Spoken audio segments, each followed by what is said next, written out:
Merci. Ça veut dire recyclage des gaz d'échappement.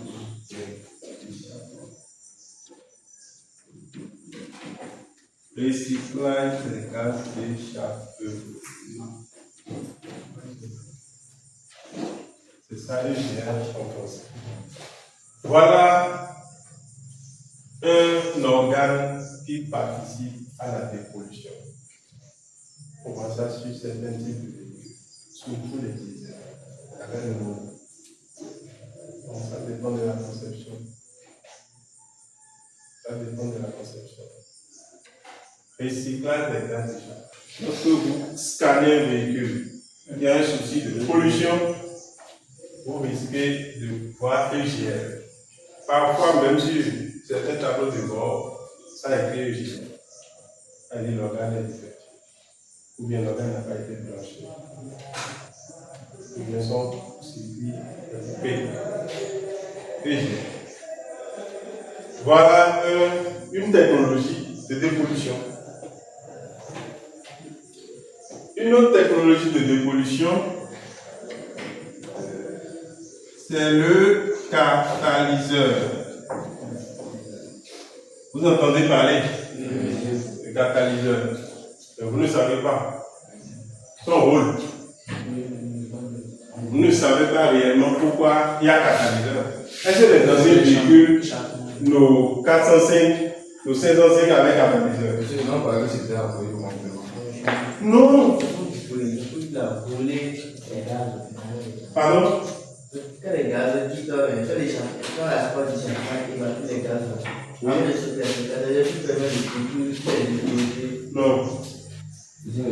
Non, non. C'est pas un filtre. Hein. Le catalyseur n'est pas un filtre. Non. Parce que toi tu dis là, c'est comme c'est un filtre. D'abord, même ce que tu dis, c'est pas vrai, parce qu'il y a la sortie de l'échappement. Ce n'est pas le catalyseur en bas. Il y a un pot d'échappement qui est là. Il y a une sonde lambda qui participe aussi. Quel est le rôle de sonde lambda? Vous avez appris ça en première? Oui. Mesurer le gaz d'échappement. Mesurer le gaz d'échappement. Bon, ça c'est La teneur en oxygène. C'est ça la vraie définition. Mesurer, bon, c'est vrai qu'il doit quand même capter l'info, informer le calculateur, mais c'est la teneur d'oxygène. C'est pour voir est-ce que la sortie des gaz d'échappement, est-ce que c'est pollué ou pas. Si c'est le CO qui sort, le calculateur doit être informé.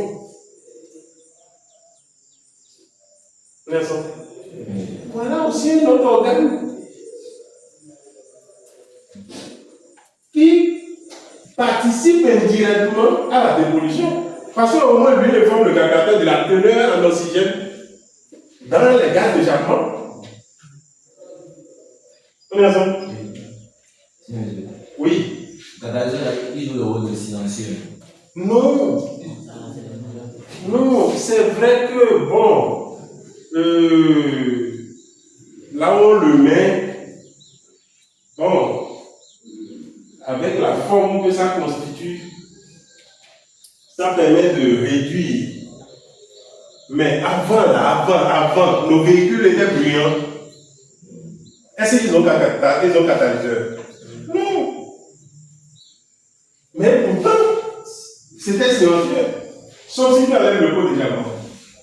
Si tu enlèves le pot, ça va être bruyant. Ou bien, les véhicules n'avaient pas de catalyseur. Même les véhicules qui ont catalyseur, on enlève le catalyseur. On enlève ça. Et le véhicule n'est pas bruyant. Non. Les soudeurs enlèvent, ils volent le catalyseur, ils revendent le catalyseur et ils fabriquent un grillage dedans. Pour soi-disant remplacer le catalyseur, ça ne joue pas le rôle de catalyseur. Et ils ont juste mis des trucs pensant que ça va jouer le rôle. Parce que pour eux, celui qui a dit que le catalyseur joue le rôle silencieux, pour eux, c'est que son rôle, c'est de jouer le silencieux. c'est faux. Vous devez leur dire non. Pourquoi la C5 qu'on va utiliser n'avait pas catalyseur? Et pourtant, quand il démarre le matin, la voiture est fermée. Ça ne fait pas de bruit. Ou bien, ça avait des catalyseurs. Moi, je veux savoir, parce que le catalyseur est lié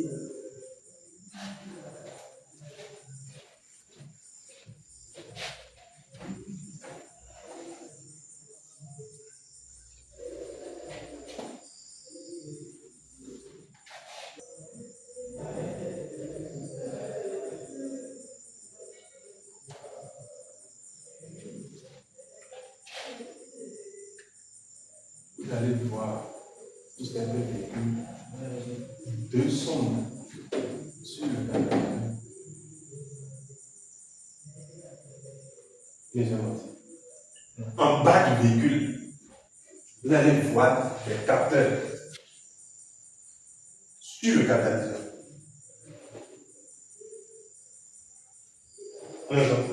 Donc, c'était un organe de dépollution. Si les véhicules qui existaient n'avaient pas une technologie de dépollution, donc, il n'y a pas de catalyseur. Sauf d'autres conceptions que je ne maîtrise pas. Parce qu'aujourd'hui, nous-mêmes, on fait attention. On n'est plus figé. On n'est plus figé. Avant, on était figé. La preuve, vous donnez l'exemple. Quand je faisais des diesel en première, je disais que bon, moteur injection indirecte là, c'est comment on l'appelle? C'est seulement ces moteurs là qui ont bougie de préchauffage. C'est ça que vous avez appris aussi. Mais on n'a pas fait ça. Mais on avait oublié. Hein? Les moteurs injection indirecte, ce sont ces moteurs-là qui ont bougie de préchauffage. Ça veut dire quoi? Je suis borné depuis qu'il était élève que quand je vais trouver un moteur à bougie de préchauffage, d'office ce moteur est injection indirecte. Jusqu'au moment où j'ai commencé par travailler sur une machine, j'ai vu bougie de préchauffage et j'ai dit ah ça c'est un moteur injection indirecte. Quand mon chef m'a dit ça c'est un moteur injection indirecte. J'ai dit jamais. Il dit ouvre la classe. Sur les machines, les classes sont indépendantes. Vous avez savez?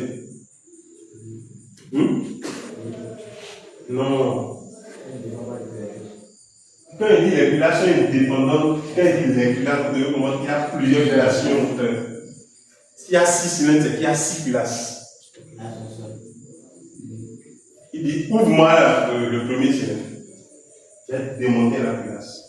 Et j'ai vu l'injecteur plié directement dans le cylindre. Il dit ça, c'est pas l'injecteur, ça j'ai dit oui. Il dit pourquoi ça débouche directement dans le cylindre? Je me suis dit. Depuis ce jour, j'ai commencé par faire attention. Je ne suis plus figé. C'est pour ça que chaque fois quand il parle, il dit sauf si les constructeurs ont. Quand lui fait, il ne va pas te dire. Oui, on se connaît. Si le constructeur fait autre chose aujourd'hui, est-ce qu'il va m'informer? C'est pour ça que ce matin encore, quand j'ai dit essence, l'injection se fait en amont, quand il était à la boue, il a dit attention, il ne faut pas reprendre avec cette erreur, parce que tu ne sais pas. Ce n'est pas toi qui fabrique. Peut-être quelqu'un qui a encore déjà fabriqué essence avec injection directe. On n'en sait rien. Parce que l'avantage des injections directes et indirectes, l'avantage c'est que c'est le bruit. Le direct est plus bruyant que l'indirect. Ou bien, vous avez appris ça. Vous n'avez pas besoin de bûcher, c'est nous qu'on comprend. Et on garde ça à vie. Quand vous comprenez, c'est à vie.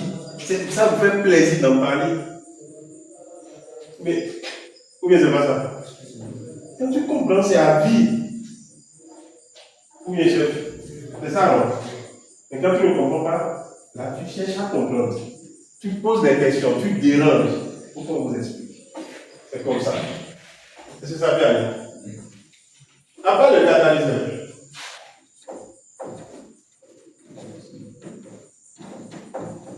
Il y a le canister. Le canister, qui connaît le canister? Oui. Personne. Vous ne connaissez pas le canister.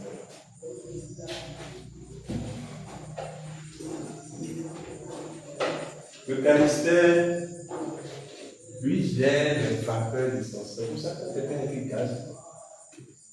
Quelqu'un avec gaz, d'essence quelque part. Bon. Est-ce que le gaz d'essence participe à la pollution? Oui, un peu. Mais ça dépend. Donc, pour éviter cette conséquence, il y a ce qu'on appelle l'EPC.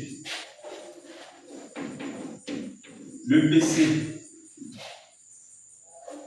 électrovanne de Puge Canister. C'est un organe électronique. Électrovanne de Puge Canister. Électrovanne de Puge Canister, c'est une électrovanne. C'est un capteur où il y a capteur. C'est un capteur où il y a capteur. Lui, il ne faut pas répondre. Oui. Un capteur. Capteur. Capteur. Capteur. Tu as oublié, tu me réfléchis. Maintenant, il me réfléchit. Oui. Bon, les capteurs, là, c'est de vous. De vous. Capteur, de vous. Oui. Capteur ou capteur?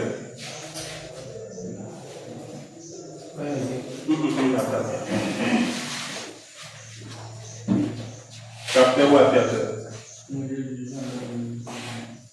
Capteur ou aviateur? Capteur ou aviateur? Ah. Donc tu viens sur dehors. On ne veut pas les centristes. On veut nous voici ou opposant.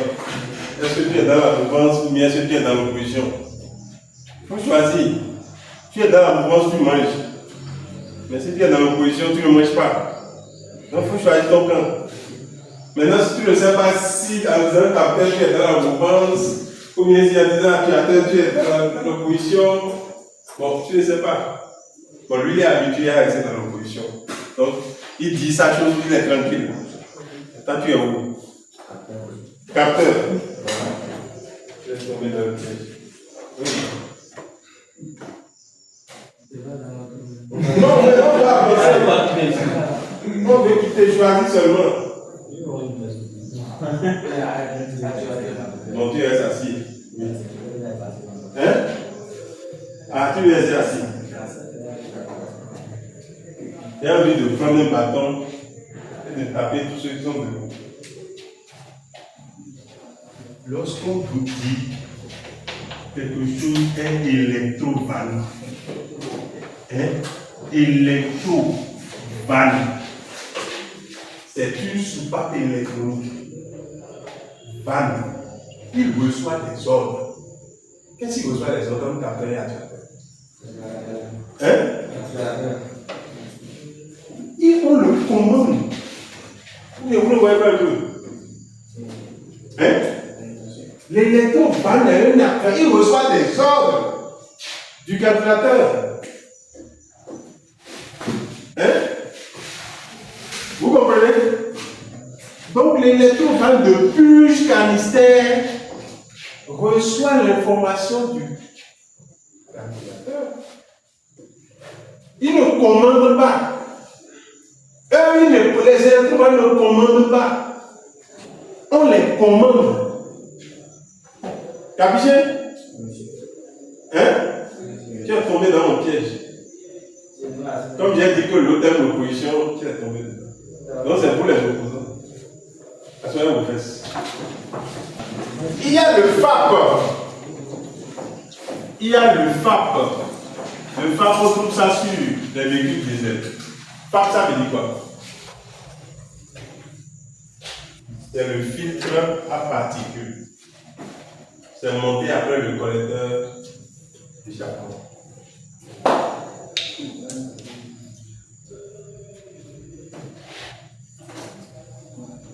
Parfois, vous pouvez ajouter, parfois le FAP est collé au catalyseur.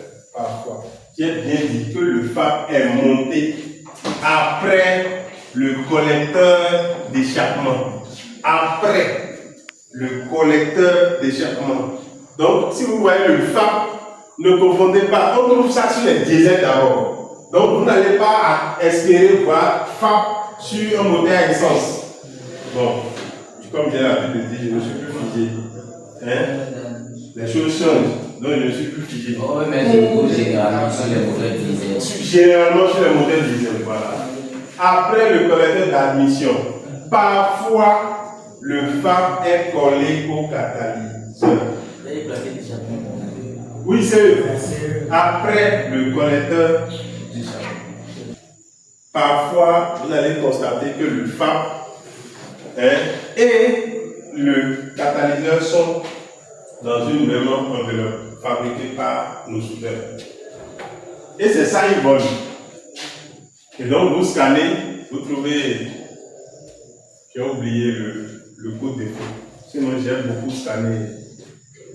Même récemment, j'ai scanné, c'est P0142. P0142. C'est qu'un Google peut taper. Après, dans vos recherches, tapez P0142, si mes souvenirs sont bons. Même il y a 2 semaines, j'ai scanné une Honda du chef service enseignement technique de la Tonga. Il a acheté une nouvelle voiture et souvent, les gens volent. Quand j'ai vu en même temps, j'ai dit ah, attention, ils me ont dit qu'ils ont volé la voiture. Ils ont volé la voiture au catalyseur. Il a dit voilà. Et c'était non, attention. Attention. Non, chez lui, attention, je me trompe. Ce n'est pas le catalyseur. C'est plutôt. Non, c'est catalyseur. Oui, c'est catalyseur. Je suis en train de me confondre avec voilà, la matrice que j'ai scannée aussi dans la même semaine. Et là, c'est son lambda. Là, c'est son lambda. Mais la son lambda est présente, mais la son lambda est défectueuse. Donc, il a commandé ça sur Paracourt et on l'a remplacé. Nous avons formé des systèmes d'injection de façon globale. Pas en essence, c'est-à-dire de façon globale. Nous avons des types. Oui, on a essence et on a diesel. Pour l'instant, on ne connaît pas autre chose. En tout cas, au niveau de voiture, on a essence, on a diesel. Parce que sur les avions, c'est un système. Maintenant, pour que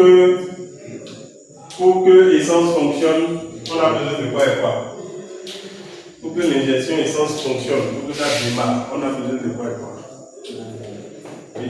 De l'étincelle du camion, et de l'air. Qu'est-ce qui donne l'étincelle? Qu'est-ce qui alimente la bougie? La bobine. Donc, on a besoin du système d'allumage. Parce que la bobine appartient au système d'allumage. On a besoin du système d'allumage. On a besoin du carburant. Et on a besoin. Voilà. Donc, on a besoin. En fait, tout ça là appartient à des circuits. Circuit d'alimentation. Circuit en alimentation en carburant. Circuit en alimentation en air. Et circuit d'allumage. Ça, c'est l'essence. Tu suis? Et diesel.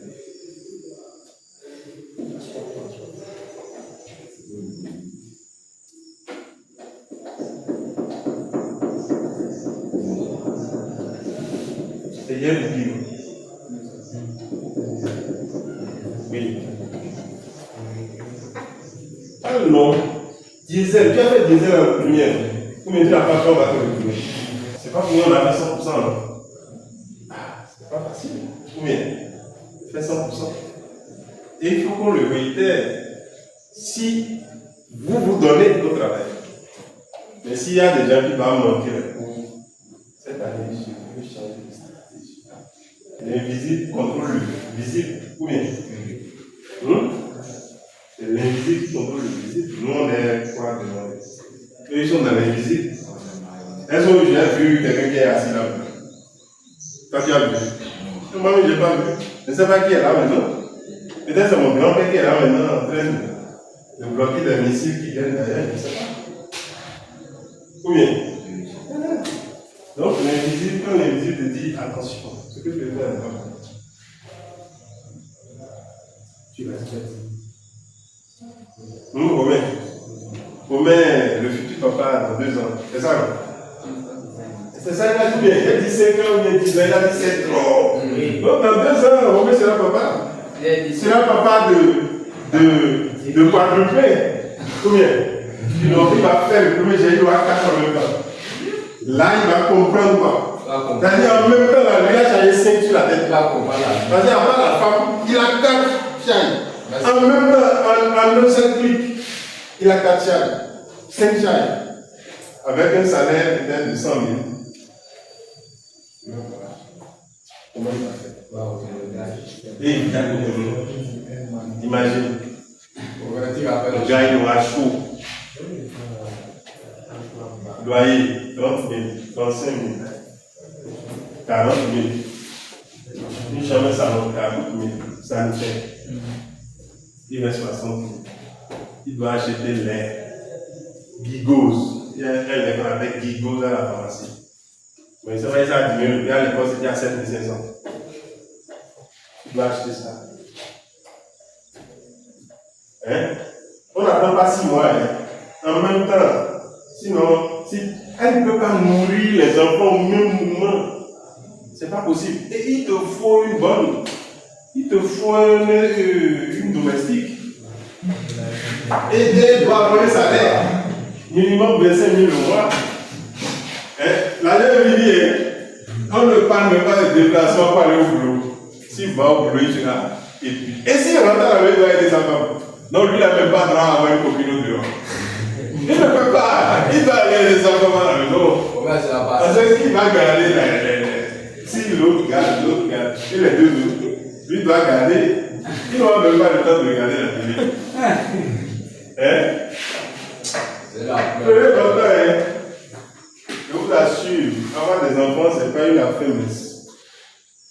Bon, donc, voilà.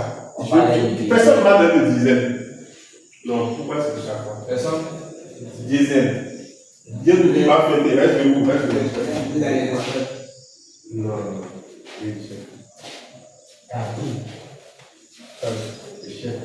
Chez moi, tout le monde parle. Même celui qui m'a dit, il aime dormir là, il va parler. Oui. Cathy. Appelle-lui la question. Quels sont les différents facteurs qui entrent dans l'action à combustion?